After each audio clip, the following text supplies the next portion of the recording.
Hello दोस्तों, स्वागत करता हूं आप सभी का आपके अपने यूट्यूब चैनल पवन अगेंस्ट पॉइंट में। दोस्तों, इस वीडियो में हम PHI 100 इंट्रोडक्शन टू नाथ पंथ हम 50 प्रश्नों का हम आंसर की चेक करेंगे कि किस प्रश्न का कौन सा आंसर सही होगा। ठीक है, और जो आप आज एग्जाम दिए हैं उन सभी प्रश्नों का हम आंसर की देखेंगे, उन सभी प्रश्नों का हम उत्तर देखेंगे कि किस प्रश्न का कौन सा आंसर सही होगा और आपने 50 प्रश्नों में से कितने प्रश्नों का सही आंसर आप दिए हैं। ठीक है, तो चलिए हम उन सभी प्रश्नों को देखते हैं। तो पहला प्रश्न है सिद्धों की अवधारणा संबंधित है।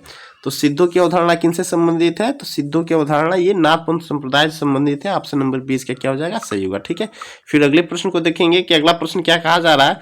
अगला प्रश्न कहा जा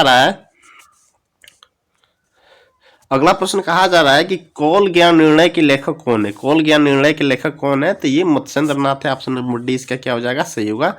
ठीक है, फिर अगले प्रश्न को देखेंगे। अगला प्रश्न कहा जा रहा है कि गोरखनाथ मंदिर स्थित है। गोरखनाथ मंदिर कहाँ स्थित है? तो ये गोरखपुर में स्थित है। ठीक है, और लगभग दोस्तों ये सारे प्रश्न हैं, ये मेरे नोट्स से जो मैंने वीडियो 2 दिन पहले जो डाला था नाथपंथ का, लगभग सारे प्रश्न हमारे नोट्स से ये क्या हुए हैं, लड़ चुके हैं। ठीक है, सारे प्रश्न वही चीज आए हैं जैसे प्रश्न हमने पढ़ाया था। ठीक है, जैसा प्रश्न हमने पढ़ाया था।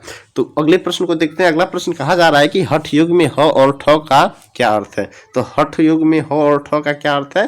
तो ह का अर्थ सूर्य और ठ का अर्थ क्या होता है? चंद्र होता है, अर्थात चंद्रमा होता है। ऑप्शन नंबर सी इसका क्या हो जाएगा? सही होगा। और ये हमने इस प्रश्न को पढ़ाया भी था। ठीक है, यदि आप हमारे चैनल को सब्सक्राइब नहीं किए तो कृपया सब्सक्राइब कर लीजिएगा कि आने वाली वीडियो का नोटिफिकेशन सबसे पहले आपके पास पहुंचे। ठीक है, तो अगले प्रश्न को देखते हैं कि अगला प्रश्न क्या कहा जा रहा है। अगला प्रश्न कहा जा रहा है कि कौल मार्ग के प्रवर्तक कौन है?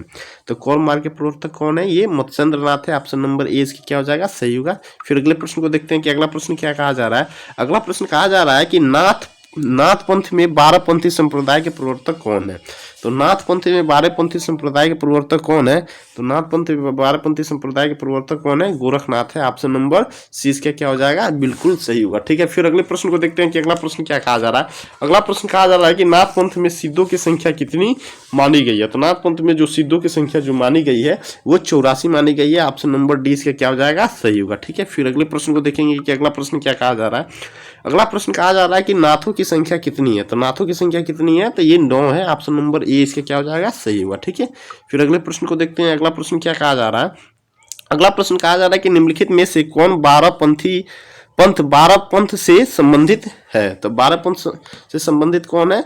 तो ये जो इसका जो सही आंसर होगा ऑप्शन नंबर डी इसका सही हो जाएगा, उपरोक्त सभी। ठीक है, इसका क्या होगा? उपरोक्त सभी।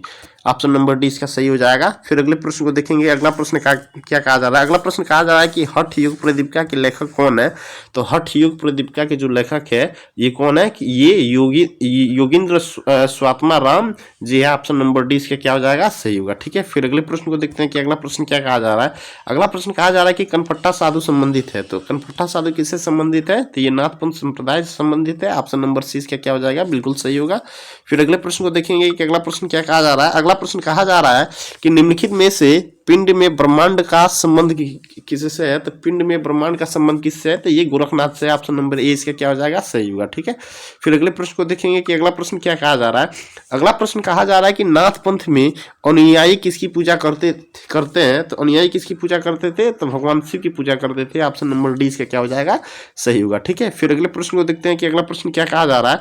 अगला प्रश्न कहा जा रहा है कि गोरख पद्धति संबंधित है। तो गोरख पद्धति किससे संबंधित है? तो गोरखनाथ परंपरा से संबंधित है। ऑप्शन नंबर 20 का क्या हो जाएगा? सही होगा। ठीक है, फिर अगले प्रश्न को देखते हैं कि अगला प्रश्न क्या कहा जा रहा है। अगला प्रश्न कहा जा रहा है कि निम्नलिखित में से कौन नाथ पंथ से संबंधित है? कौन नाथ पंथ से संबंधित है? तो कौन नाथ पंथ से संबंधित है? तो ये कौल मत, 12पंथी मत और अवधूत संप्रदाय ये तीनों संबंधित है। इसलिए जो इसका सही आंसर होगा ऑप्शन नंबर डी इसका सही हो जाएगा, उपरोक्त सभी। ठीक है, फिर अगले प्रश्न को देखते हैं कि अगला प्रश्न क्या कहा जा रहा है। अगला प्रश्न कहा जा रहा है कि नाथ पंथ के अनुसार आदिनाथ है। तो नाथ पंथ के अनुसार आदिनाथ क्या है? ये शिव है। ऑप्शन नंबर 20 का क्या हो जाएगा? सही होगा। ठीक है, फिर अगले प्रश्न को देखते हैं कि अगला प्रश्न क्या कहा जा रहा है। अगला प्रश्न कहा जा रहा है कि दी फिलॉसफी ऑफ गोरखनाथ के लेखक कौन है? तो ये कौन है? Akshay Kumar Banerjee. Option number D इसका क्या हो जाएगा? सही हो जाएगा। ठीक है, फिर अगले प्रश्न को देखते हैं कि अगला प्रश्न क्या कहा जा रहा है। अगला प्रश्न कहा जा रहा है कि अल्लख निरंजन की अवधारणा संबंधित है। तो अल्लख निरंजन की अवधारणा किससे संबंधित है? तो अल्लख निरंजन की अवधारणा नाथ पंथ से संबंधित है। ऑप्शन नंबर बी इसका क्या हो जाएगा, सही होगा। ठीक है, फिर अगले प्रश्न को देखते हैं। अगला प्रश्न क्या कहा जा रहा है। अगला प्रश्न कहा जा रहा है कि अमनस्क योग की अवधारणा संबंधित है। तो अमनस्क योग की अवधारणा किससे संबंधित है, ये नापपंथ से संबंधित है। ऑप्शन नंबर 20 का क्या हो जाएगा, राइट आंसर होगा। ठीक है, फिर अगले प्रश्न को देखते हैं। अगला प्रश्न क्या कहा जा रहा है। अगला प्रश्न कहा जा रहा है कि निम्नलिखित में से कौन एक नाथ योगी नहीं है। तो कौन एक नाथ योगी नहीं है, तो ये पतंजलि नहीं है। ऑप्शन नंबर डी इसका क्या हो जाएगा, सही होगा। ठीक है, फिर अगले प्रश्न को देखते हैं कि अगला प्रश्न क्या कहा जा रहा है। अगला प्रश्न कहा जा रहा है कि निम्नलिखित में से कौन षटकर्म का अंग है। तो षटकर्म का अंग है, तो ये तीनों है। षटकर्म का जो अंग है ये तीनों है, इसलिए जो इसका सही आंसर होगा ऑप्शन नंबर डी इसका क्या हो जाएगा, सही होगा। ठीक है, फिर अगले प्रश्न को देखते हैं कि अगला प्रश्न क्या कहा जा रहा है। अगला प्रश्न कहा जा रहा है कि षटकर्म की अवधारणा संबंधित है। तो षटकर्म की अवधारणा किससे संबंधित है, तो षटकर्म की अवधारणा योग परंपरा से संबंधित है। ऑप्शन नंबर 20 का क्या हो जाएगा, सही होगा। ठीक है, फिर अगले प्रश्न को देखते हैं। अगला प्रश्न क्या कहा जा रहा है। अगला प्रश्न कहा जा रहा है कि घेरंड संहिता संबंधित है। तो घेरंड संहिता किनसे संबंधित है, तो ये हठ योग से संबंधित है। ऑप्शन नंबर 20 का क्या हो जाएगा, सही होगा। ऑप्शन नंबर 20 का क्या हो जाएगा, सही होगा। ठीक है, फिर अगले प्रश्न को देखते हैं कि अगला प्रश्न क्या कहा जा रहा है। अगला प्रश्न कहा जा रहा है कि शीतली संबंधित है। शीतली संबंधित है, तो शीतली ये किससे संबंधित है, तो ये प्राणायाम से संबंधित है। ऑप्शन नंबर ए इसका क्या हो जाएगा, बिल्कुल सही होगा। ठीक है, फिर अगले प्रश्न को देखते हैं। अगला प्रश्न क्या कहा जा रहा है। अगला प्रश्न कहा जा रहा है कि किसने कहा निर्वाण पर्वत से ऊंचा समुद्र से गहरा और शहद से मीठा है। तो दोस्तों ये जो कथन है ये स्वामी विवेकानंद जी का है, और स्वामी विवेकानंद जी का ये नाम इस 4 विकल्प में नहीं है। तो आप बताइएगा कि आपने ये आपके अनुसार ये कौन सा होना चाहिए। ठीक है, फिर अगले प्रश्न को देखते हैं कि अगला प्रश्न क्या कहा जा रहा है। अगला प्रश्न कहा जा रहा है कि मोक्ष संबंधित बुद्ध के विचार को कहा जाता है। ठीक है, मोक्ष संबंधित बुद्ध के विचार को कहा जाता है, तो ये क्या होता है, ये निर्वाण होता है। ठीक है, तो ये क्या होगा, निर्वाण होगा। ठीक है, बुद्ध के अनुसार जो मोक्ष होता है वो मोक्ष ये निर्वाण को कहा जाता है। ठीक है, ऑप्शन नंबर ए इसका क्या हो जाएगा, बिल्कुल सही होगा। ठीक है, फिर अगले प्रश्न को देखते हैं। अगला प्रश्न क्या कहा जा रहा है। अगला प्रश्न कहा जा रहा है कि बौद्ध दर्शन के प्रवर्तक कौन है। बौद्ध दर्शन के प्रवर्तक कौन है, तो ये बौद्ध दर्शन के प्रवर्तक गौतम बुद्ध है। ऑप्शन नंबर डी इसका क्या हो जाएगा, सही होगा। ठीक है, फिर अगले प्रश्न को देखते हैं। अगला प्रश्न क्या कहा जा रहा है। अगला प्रश्न कहा जा रहा है कि पतंजलि योग के कितने अंग है। तो पतंजलि योग के जो अंग है ये 8 है। ऑप्शन नंबर ए इसका क्या हो जाएगा, बिल्कुल सही होगा। ठीक है, फिर अगले प्रश्न को देखते हैं। अगला प्रश्न क्या कहा जा रहा है। अगला प्रश्न कहा जा रहा है कि किस दिन को अंतर्राष्ट्रीय योग दिवस के रूप में मनाया जाता है। तो 21 जून को मनाया जाता है। ऑप्शन नंबर 20 का क्या हो जाएगा, सही होगा। ठीक है, फिर अगले प्रश्न को देखेंगे कि अगला प्रश्न क्या कहा जा रहा है। अगला प्रश्न कहा जा रहा है कि निम्नलिखित में से कौन एक अष्टांग योग का अंग नहीं है। तो कौन है अष्टांग योग का अंग नहीं है, तो इसका जो सही आंसर होगा ऑप्शन डी इसका सही हो जाएगा, निर्वाण अष्टांग योग का अंग नहीं है। ठीक है, फिर अगले प्रश्न को देखेंगे कि अगला प्रश्न क्या कहा जा रहा है। अगला प्रश्न कहा जा रहा है योग दर्शन के प्रवर्तक कौन है। योग दर्शन के प्रवर्तक कौन है, तो योग दर्शन के प्रवर्तक ये पतंजलि को मानते हैं। ऑप्शन नंबर ए इसका क्या हो जाएगा, सही होगा। ठीक है, फिर अगले प्रश्न को देखेंगे। अगला प्रश्न क्या कहा जा रहा है। अगला प्रश्न कहा जा रहा है कि योग सूत्र के रचयिता कौन है। योग सूत्र के रचयिता ये भी क्या है, पतंजलि है। योग सूत्र के रचयिता कौन है, ये पतंजलि। ये सारे अपने पेपर में पढ़ाए हैं। ठीक है, फिर अगले प्रश्न को देखेंगे कि अगला प्रश्न क्या कहा जा रहा है। अगला प्रश्न कहा जा रहा है कि योग चित्त वृत्ति निरोध मत है। तो ये किसका मत है, तो ये मत ये जो मत है ये किनका है, ये योग दर्शन का है। ऑप्शन नंबर सी इसका क्या हो जाएगा, सही हो जाएगा। ये किनका मत है, ये योग दर्शन का मत है। ठीक है, फिर अगले प्रश्न को देखेंगे। प्राणायाम का अर्थ है, तो प्राणायाम का अर्थ क्या होता है, इच्छाओं को नियंत्रित करना, क्रोध को नियंत्रित करना, श्वास को नियंत्रित करना, ये क्या होगा, ये तीनों होगा। इसलिए जो इसका सही आंसर होगा ऑप्शन नंबर डी इसका क्या हो जाएगा, सही हो जाएगा। ठीक है, फिर अगले प्रश्न को देखते हैं। अगला प्रश्न क्या कहा जा रहा है। अगला प्रश्न कहा जा रहा है कि निम्नलिखित में से कौन षटकर्म से संबंधित नहीं है। तो षटकर्म से संबंधित कौन नहीं है, तो षटकर्म से जो संबंधित नहीं है वो प्राणायाम है।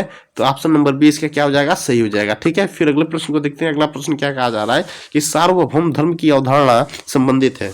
तो ये किन से संबंधित है, तो ये भगवान बुद्ध से संबंधित है। ऑप्शन नंबर सी इसका क्या हो जाएगा, सही होगा। ठीक है, फिर अगले प्रश्न को देखते हैं कि अगला प्रश्न क्या कहा जा रहा है। अगला प्रश्न कहा जा रहा है कि निम्नलिखित में से कौन समग्र युग की अवधारणा से संबंधित नहीं है। तो कौन समग्र युग से अवधारणा से संबंधित, योग की अवधारणा से संबंधित है, तो कौन संबंधित है, तो ये श्री अरविंद जी हैं। ऑप्शन नंबर सी इसका क्या हो जाएगा, बिल्कुल सही होगा। ठीक है, फिर अगले प्रश्न को देखते हैं कि अगला प्रश्न क्या कहा जा रहा है। अगला प्रश्न कहा जा रहा है कि गौतम बुद्ध की शिक्षाएं किस बौद्ध ग्रंथ में है। तो किस बौद्ध ग्रंथ में है? ये तो त्रिपिटक में है, ठीक है। ये किस में है? त्रिपिटक में। ऑप्शन नंबर ए इसका क्या हो जाएगा? सही होगा, ठीक है। फिर अगले प्रश्न को देखेंगे कि सिद्ध सिद्धांत पद्धति के लेखक कौन है? तो सिद्ध सिद्धांत की पद्धति के लेखक ये गोरखनाथ जी है। ऑप्शन नंबर ए इसका क्या हो जाएगा? सही होगा, ठीक है। फिर अगले प्रश्न को देखेंगे कि अगला प्रश्न क्या कहा जा रहा है। अगला प्रश्न कहा जा रहा है कि राजयुग की अवधारणा का संबंध है। तो राजयुग की अवधारणा का संबंध, ये इसका राजयुग अवधारणा का संबंध ये महर्षि पतंजलि से है, ठीक है। तो महर्षि पतंजलि इसमें विकल्प में नहीं है, इसलिए इसका जो सही आंसर होगा ये रामदेव लगा देंगे। ऑप्शन नंबर ए इसका लगा देंगे, ठीक है। फिर अगले प्रश्न को देखेंगे कि अगला प्रश्न क्या कहा जा रहा है। अगला प्रश्न कहा जा रहा है कि स्वामी विवेकानंद के बचपन का नाम क्या था? तो स्वामी विवेकानंद जी के जो बचपन का नाम था वो नरेंद्र नाथ दत्त था। ऑप्शन नंबर सी इसका क्या होगा? सही होगा, ठीक है। फिर अगले प्रश्न को देखेंगे कि अगला प्रश्न क्या कहा जा रहा है। किसके जन्म दिवस को राष्ट्रीय युवा दिवस के रूप में मनाया जाता है? तो किसके ये जन्म दिवस को राष्ट्रीय युवा दिवस के रूप में मनाया जाता है? ये किनके मनाया जाता है? तो स्वामी विवेकानंद जी के जन्मदिन को, ठीक है। तो ऑप्शन नंबर 20 के क्या हो जाएगा? बिल्कुल सही होगा, ठीक है। फिर अगले प्रश्न को देखेंगे कि अगला प्रश्न क्या कहा जा रहा है। अगला प्रश्न कहा जा रहा है कि दी लाइफ डिवाइन के लेखक कौन है? तो दी लाइफ डिवाइन के लेखक कौन है? तो श्री अरविंद जी हैं। ऑप्शन नंबर ए इसका क्या हो जाएगा? बिल्कुल सही होगा, ठीक है। फिर अगले प्रश्न को देखेंगे कि अगला प्रश्न क्या कहा जा रहा है। अतिमन की अवधारणा संबंधित है। तो अतिमन की अवधारणा किनसे संबंधित है? तो ये श्री अरविंद से संबंधित है। ऑप्शन नंबर 20 के क्या हो जाएगा? सही होगा, ठीक है। फिर अगले प्रश्न को देखेंगे कि अगला प्रश्न क्या कहा जा रहा है। ऑटोबायोग्राफी ऑफ ए योगी, योगी कथावृत्त आत्मकथा है। तो ये किनका ये आत्मकथा है? तो ये परमहंस योगानंद की है। ऑप्शन नंबर ए इसका क्या हो जाएगा? सही होगा, ठीक है। फिर अगले प्रश्न को देखेंगे कि अगला प्रश्न क्या कहा जा रहा है। अगला प्रश्न कहा जा रहा है कि क्रिया योग के प्रवर्तक कौन है? तो क्रिया योग के प्रवर्तक कौन है? तो क्रिया योग के प्रवर्तक पतंजलि है। ऑप्शन नंबर ए इसका क्या हो जाएगा? बिल्कुल सही होगा, ठीक है। फिर अगले प्रश्न को देखेंगे कि अगला प्रश्न क्या कहा जा रहा है। लाहिड़ी महाशय के गुरु कौन है? तो लाहिड़ी महाशय के गुरु कौन है? तो महाअवतार बाबा जी, ठीक है। ऑप्शन नंबर ए इसका क्या हो जाएगा? सही होगा, ठीक है। फिर अगले प्रश्न को देखेंगे कि अगला प्रश्न क्या कहा जा रहा है। योगदास सत्संग सोसाइटी ऑफ इंडिया के संस्थापना किसने की? ठीक है, तो ये किसने की? तो जो इसका जो सही आंसर होगा ऑप्शन नंबर ए इसका सही हो जाएगा, परमहंस योगानंद, ठीक है, परमहंस योगानंद, ठीक है। फिर अगले प्रश्न को देखेंगे कि अगला प्रश्न क्या कहा जा रहा है। अगले प्रश्न को देखेंगे, निम्नलिखित में से कौन क्रिया योग की शाखा है? कौन क्रिया योग की शाखा है? तो क्रिया हठ योग है। ऑप्शन नंबर ए इसका जो क्या होगा? सही होगा, ठीक है। फिर अगले प्रश्न को देखेंगे कि अगला प्रश्न क्या कहा जा रहा है। एट लास्ट प्रश्न को देखेंगे, श्री अरविंद ने एक आध्यात्मिक अभ्यास विकसित किया जिसे कहा जाता है, तो जिसे क्या कहा जाता है? तो ये समग्र योग कहा जाता है। ऑप्शन नंबर ए से क्या हो जाएगा? सही होगा। दोस्तों आप हमारे चैनल से बने रहने के लिए कृपया चैनल को सब्सक्राइब कीजिए, लाइक कीजिए, अपने दोस्तों के साथ शेयर कीजिए। तब तक के लिए फिर बाद में मिलते हैं, अगले वीडियो में मिलते हैं। तब तक के लिए धन्यवाद, ठीक है। जय हिंद, जय भारत।